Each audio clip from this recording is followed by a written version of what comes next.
S ಐಶ್ವರ್ಯ ಕೊಟ್ಟು ಕಾಪಾಡಲಿ. ಈಗ 30 ನಿಮಿಷ 30 ಸುದ್ದಿಯತ್ತ ಗಮನ ಹರಿಸೋಣ. 30 ನಿಮಿಷ 30 ಸುದ್ದಿಯಲ್ಲಿ ನಿನ್ನೆ ಆಗಿರುವಂಥ ಬೆಳವಣಿಗೆಗಳು, ಇವತ್ತು ಆಗಬಹುದಾದಂಥ ಬೆಳವಣಿಗೆಗಳ ಕಂಪ್ಲೀಟ್ ಆದಂಥ ಮಾಹಿತಿಯನ್ನು ನಿಮ್ಮ ಮುಂದೆ ಇಡ್ತಾ ಹೋಗ್ತೀನಿ, ಒಂದೊಂದಾಗಿ ನೋಡ್ತಾ ಹೋಗಿ. ಇದು ಗಣೇಶ ಹಬ್ಬ.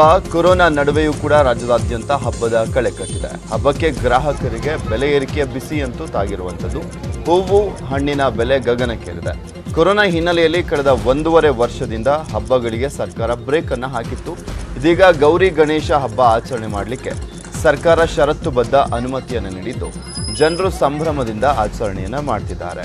ಕೆಆರ್ ಮಾರುಕಟ್ಟೆಯಲ್ಲಿ ಹೂವಿನ ವ್ಯಾಪಾರ ಭರ್ಜರಿಯಾಗಿ ನಡೀತಾ ಇದ್ದು, ನಗರದ ಬಹುತೇಕ ರಸ್ತೆ, ಜನಸಂದಣಿ ಸ್ಥಳಗಳಲ್ಲಿ ಹೂವು ಹಣ್ಣಿನ ಅಂಗಡಿಗಳು ತಲೆ ಎತ್ತಿವೆ.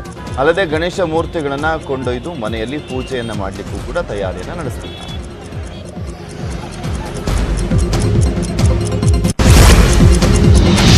ಗಣೇಶ ಹಬ್ಬದ ಪ್ರಯುಕ್ತ ಬೆಂಗಳೂರಿನಲ್ಲಿ ಮೂರ್ತಿಗಳ ಪ್ರತಿಷ್ಠಾಪನೆ ಹಾಗೂ ವಿಸರ್ಜನೆಗೆ ವಿಧಿಸಿದ್ದಂಥ ನಿರ್ಬಂಧಗಳನ್ನು ತೆರವುಗೊಳಿಸುವಂತೆ ಹಿಂದೂಪರ ಸಂಘಟನೆಗಳು ಪ್ರತಿಭಟನೆಯನ್ನು ನಡೆಸಿದರು. ಸರ್ಕಾರ ಮಾತ್ರ ತನ್ನ ನಿರ್ಧಾರದಿಂದ ಹಿಂದೆ ಸರಿದಿಲ್ಲ. ಕೊರೋನಾ ನಿಯಂತ್ರಣ ಸಲುವಾಗಿ ನಿರ್ಬಂಧಗಳನ್ನು ಸಡಿಲಿಕೆಗೆ ರಾಜಿ ಆಗಲಿಕ್ಕೆ ಸರ್ಕಾರ ಹಾಗೂ ಬಿಬಿಎಂಪಿ ಹಿಂದೇಟನ್ನು ಹಾಕಿದೆ. ಆದರೆ ಪರೋಕ್ಷವಾಗಿ ಬೆಂಬಲ ಕೊಟ್ಟಂತಿದೆ. ಹೀಗಾಗಿ ವಾರ್ಡ್ಗೆ ಒಂದೇ ಗಣೇಶ ಮೂರ್ತಿ ಪ್ರತಿಷ್ಠಾಪನೆ ಸೇರಿದಂತೆ ಹಲವು ನಿರ್ಬಂಧಗಳು ಯಥಾ ಪ್ರಕಾರ ಮುಂದುವರಿಯಲಿದೆ. ಇನ್ನು ನಿನ್ನೆ ಗಣೇಶೋತ್ಸವದ ಗೈಡ್ಲೈನ್ಸ್ ಬದಲಾವಣೆ ಮಾಡುವಂತೆ ಹಿಂದೂಪರ ಸಂಘಟನೆಗಳು ಪ್ರತಿಭಟನೆಯನ್ನು ನಡೆಸಿದ್ವು. ಗಣೇಶೋತ್ಸವವನ್ನು ಕನಿಷ್ಠ 10 ದಿನಕ್ಕೆ ವಿಸ್ತರಣೆ ಮಾಡಬೇಕು, ಗಾತ್ರಕ್ಕೆ ನಿರ್ಬಂಧ ವಿಧಿಸಬಾರದು ಎಂದು ಹಲವು ಬೇಡಿಕೆಗಳನ್ನಿಟ್ಟು ಹೋರಾಟವನ್ನು ಮಾಡಿದ್ವು. ಆದರೆ ಯಾವುದೇ ರೀತಿಯಾದಂಥ ಪರಿಷ್ಕೃತ ಮಾರ್ಗಸೂಚಿ ಅಂತೂ ಪ್ರಕಟ ಆಗಲಿಲ್ಲ. ಆದರೆ ಆಲ್ಮೋಸ್ಟ್ ಎಲ್ಲ ಕಡೆನೂ 4 ಅಡಿಗಿಂತ ಜಾಸ್ತಿ ಎತ್ತರದ ಒಂದು ಗಣೇಶ ಮೂರ್ತಿಗಳನ್ನು ಕೂರಿಸುವಂಥ ನಿಟ್ಟಿನಲ್ಲಿ ಸಂಘಟನೆಗಳೆಲ್ಲವೂ ಕೂಡ ಮುಂದಾಗಿದ್ದಾವೆ.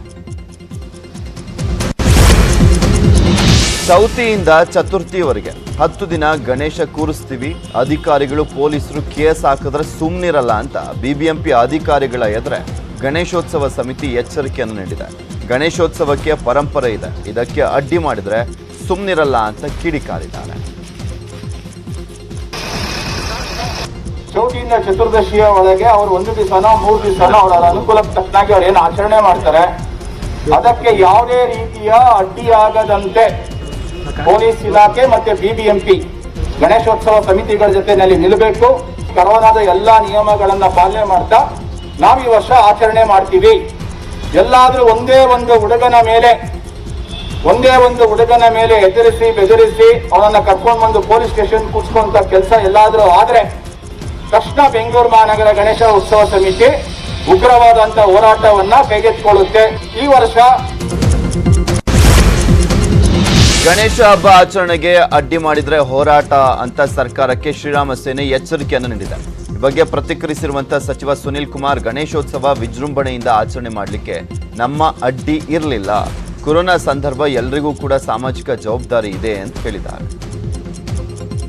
ಗಣೇಶೋತ್ಸವವನ್ನು ವಿಜೃಂಭಣೆಯಿಂದ ಆಚರಿಸಬೇಕು ಅನ್ನೋದ್ರ ಬಗ್ಗೆ ನಮ್ಮದು ಏನು ಭಿನ್ನಾಭಿಪ್ರಾಯಗಳಿಲ್ಲ. ಕೊರೋನಾದ ಇತಿಮಿತಿನಲ್ಲಿ ಎಲ್ಲರದು ಕೂಡ ಸಾಮಾಜಿಕ ಜವಾಬ್ದಾರಿ ಇದೆ. ಮೊದಲ ಅಲೆ ಬಂದಾಗ ನರೇಂದ್ರ ಮೋದಿ ಅವರು ಹೇಳಿದರು, ಸ್ವಯಂ ನಿಯಂತ್ರಣವನ್ನು ನಾವೆಲ್ಲರೂ ಕೂಡ ಹಾಕ್ಕೊಳ್ಬೇಕು ಕೊರೋನಾದಲ್ಲಿ ಅಂತ. ಸ್ವಯಂ ನಿಯಂತ್ರಣದ ಬಗ್ಗೆ ಎಚ್ಚರಿಕೆಯನ್ನು ಇಟ್ಕೊಂಡು ನಮ್ಮಿಂದ ಇನ್ನೊಬ್ಬರಿಗೂ ತೊಂದರೆ ಆಗಬಾರ್ದು, ನಮ್ಮ ಕಾರ್ಯಕ್ರಮಗಳಿಂದ ನಮ್ಮ ಸಮಾರಂಭದ ಮುಖಾಂತರ ಕೊರೋನಾ ಹರಡದಂತೆ ಎಲ್ಲರೂ ಕೂಡ ಸ್ವಯಂ ಅನುಶಾಸನವನ್ನು ಹಾಕ್ಕೊಳ್ಬೇಕಾಗಿರುವಂಥದ್ದು ಅನಿವಾರ್ಯತೆ ಇದೆ. ಆ ನಿಟ್ಟಿನಲ್ಲಿ ನಾವೆಲ್ಲರೂ ಕೂಡ ಗಣೇಶೋತ್ಸವ. ಮಾವಳ್ಳಿಯ ಗಣೇಶ ಮಾರಾಟ ಕೇಂದ್ರಕ್ಕೆ ಕೆಪಿಸಿಸಿ ಅಧ್ಯಕ್ಷ ಡಿಕೆ ಶಿವಕುಮಾರ್ ಭೇಟಿಯನ್ನು ನೀಡಿ ಸ್ಥಳೀಯ ವ್ಯಾಪಾರಿಗಳಿಂದ ಗಣೇಶ ಮೂರ್ತಿಗಳ ಮಾರಾಟದ ಬಗ್ಗೆ ಮಾಹಿತಿಯನ್ನು ಪಡೆದರು. ಇದೇ ವೇಳೆ ಕೋವಿಡ್ನಿಂದ ವ್ಯಾಪಾರ ನಷ್ಟ ಕುರಿತು ವ್ಯಾಪಾರಿಗಳ ಬಳಿ ಕಷ್ಟವನ್ನು ಕೇಳಿದರು.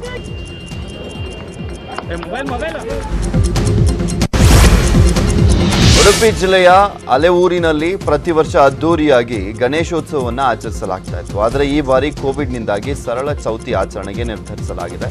ಸರಳತೆ ಹೊರತಾಗಿಯೂ ಕೂಡ ಅದ್ದೂರಿಯಾಗಿ ಹಬ್ಬವನ್ನು ಆಚರಿಸೋದಕ್ಕೆ ಈ ಬಾರಿ ಒಂದು ಕಾರಣವಿದೆ. ಇಷ್ಟ ಗಣಪನಿಗೆ ಊರಿನ ಜನರೆಲ್ಲ ಸೇರಿ ಚಿನ್ನದ ಕವಚ ತೊಡಿಸಲಿಕ್ಕೆ ಮುಂದಾಗಿದ್ದಾರೆ.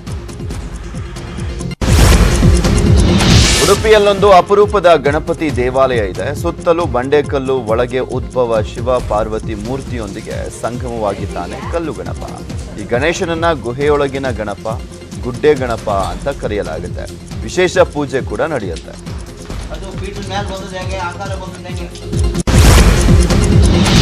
ಗೌರಿ ಗಣೇಶ ಹಬ್ಬಕ್ಕೆ ಶಿರ್ಸಿಯಲ್ಲಿ ವಿಶೇಷ ತಿಂಡಿ ತಿನಿಸುಗಳಿಗೆ ಆದ್ಯತೆಯನ್ನು ನೀಡಲಾಗಿತ್ತು. ಗಣೇಶ ಚತುರ್ಥಿ ಆಗಮಿಸುತ್ತಿದ್ದಂತೆ ಎಲ್ಲರ ಮನೆಗಳಲ್ಲಿ ಹಬ್ಬದ ವಾತಾವರಣ ನಿರ್ಮಾಣವಾಗಿದೆ. ವಿಶೇಷವಾಗಿ ಗಣೇಶನಿಗೆ ಪ್ರಿಯವಾದಂಥ ಚಕ್ಕುಲಿ, ಕಂಬಳ ಎಲ್ಲೆಡೆ ಸಂಭ್ರಮದಿಂದ ಸಾಗಿದೆ. ಶಿರಸಿಯ ಹೆಗಡೆಕಟ್ಟ ಸಮೀಪದ ಕಲ್ಮನೆ, ದೇವತೆ ಮನೆ, ಸಾಲ್ಕಣಿ ಸೇರಿದಂತೆ ವಿವಿಧೆಡೆ ಎಲ್ಲರೂ ಚಕ್ಕುಲಿ ಕಂಬಳ ಮಾಡುವ ಕೆಲಸದಲ್ಲಿ ತೊಡಗಿದ್ದಾರೆ.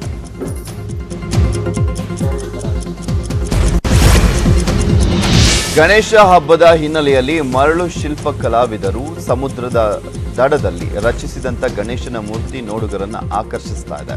ಉಡುಪಿ ಜಿಲ್ಲೆಯ ಕುಂದಾಪುರ ತಾಲೂಕಿನ ಕೋಟೇಶ್ವರದ ಹಳೆ ಅಳಿವೆ ಕಡಲ ತೀರದಲ್ಲಿ ಸ್ಯಾಂಡ್ ಥೀಮ್ ತಂಡದ ಕಲಾವಿದ ಹರೀಶ್ ಸಾಗ ಹಾಗೆ ರಾಘವೇಂದ್ರ ಎಂಬುವರು ವಿಶೇಷ ಮರಳು ಶಿಲ್ಪವನ್ನು ರಚಿಸಿದ್ದು ಪ್ರಕೃತಿಯ ದ್ಯೋತಕವಾಗಿದೆ. ಹಾಳೆಯ ಕಿರೀಟವನ್ನ ಗಣೇಶನಿಗೆ ಇರಿಸಿದ್ದಾರೆ. ಹಾಸನ ಜಿಲ್ಲೆ ಅರಸೀಕೆರೆ ತಾಲೂಕಿನ ಮಾಡಾಳು ಗ್ರಾಮದಲ್ಲಿ ವಿಘ್ನೇಶನ ಬದಲಾಗಿ ಸ್ವರ್ಣಗೌರಿಗೆ ಪ್ರಧಾನ ಪೂಜೆ ಸಲ್ಲುತ್ತದೆ. ಅದು ತುಂಬಾ ಫೇಮಸ್. ಇಡೀ ರಾಜ್ಯದಾದ್ಯಂತ ಜನರು ಅಲ್ಲಿಗೆ ಹೋಗ್ತಾರೆ. ಪಾರ್ವತಿ ಸ್ವರೂಪಿಣಿ ಗೌರಮ್ಮನ ಹಬ್ಬವನ್ನ ಊರಿನ ಅತಿದೊಡ್ಡ ಉತ್ಸವವನ್ನಾಗಿ ಆಚರಣೆ ಮಾಡಲಾಗುತ್ತೆ. ಆದರೆ ಈ ಬಾರಿ ಕೊರೋನಾದ ಹಿನ್ನೆಲೆಯಲ್ಲಿ ಸರಳವಾಗಿ ಆಚರಿಸಲಾಯಿತು. ಆದರೂ ಸಾವಿರಾರು ಮಂದಿ ಜಾತ್ರಾ ಮಹೋತ್ಸವದಲ್ಲಿ ಪಾಲ್ಗೊಂಡಿದ್ರು. 9 ದಿನಗಳ ಕಾಲ ನಡೀತಾ ಇದ್ದಂಥ ಜಾತ್ರಾ ಮಹೋತ್ಸವ ಒಂದೇ ದಿನದಲ್ಲಿ ಮುಕ್ತಾಯಗೊಂಡಿದೆ. ಈ ಒಂದು ವಿಶೇಷವಾದಂಥ ಮಾಡಾಳು ಗೌರಮ್ಮನಿಗೆ ಹಾರ್ನಳ್ಳಿಯ ಕೋಡಿಮಠದ ಶ್ರೀಗಳು ಹೋಗ್ಬಿಟ್ಟು ಅಲ್ಲಿ ಅದಕ್ಕೆ ಚಾಲನೆಯನ್ನು ನೀಡ್ತಾರೆ. ನಂತರ ಅದನ್ನು ವಿಸರ್ಜನೆ ಮಾಡಲಾಗಿದೆ.